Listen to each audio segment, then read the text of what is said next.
Përshëndetje dhe mirë se erdhët të gjithë ju të Shenjës së Demit. Do bëjmë një mesazh për ju dhe letra e parë është incimi dhe e dyta kalorësi i monedhës. Të dashur Demër. Je në një periudhë prove, por sikur po e merrni si ndëshkim.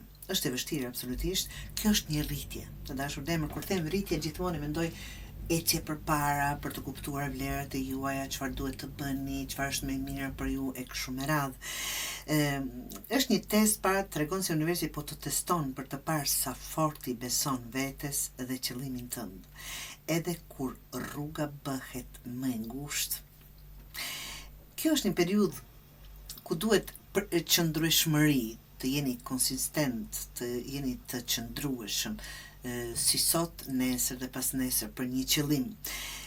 Përqëndrimi dhe besimi pa lëkundur në vlerat e tua. Jo çdo pengesë, të dashur Demër, është dënim, siç po e merrni tani për momentin.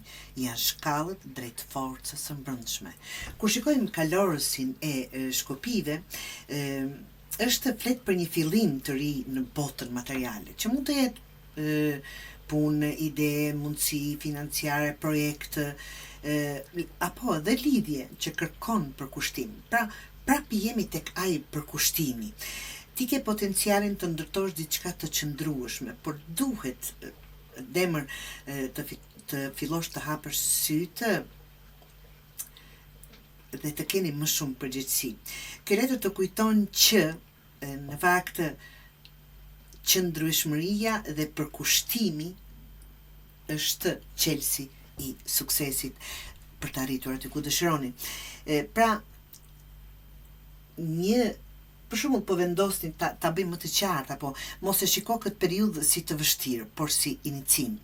Je duke kaluar nga një version i vjetër i vetes në një më të pjekur, më të fuqishëm. Mos u frikso, të dashur Demër, të mësosh diçka të re apo të fillosh nga e para. E gjithë kjo është pjesë e procesit që në fakt do të çojë në stabilitet dhe siguri më të madhe. Pra, për ta bërë më të thjeshtë për ata që nuk e kuptojnë, po e mendojnë, nëse merr një vendim tani të rrini besnik, ti qëndroni besnik atij vendimi dhe të përkushtuar nëse dëshironi të keni sukses. Kur je testuar, mos mendo që po shembesh, apo po dënohesh, apo pse po vuan.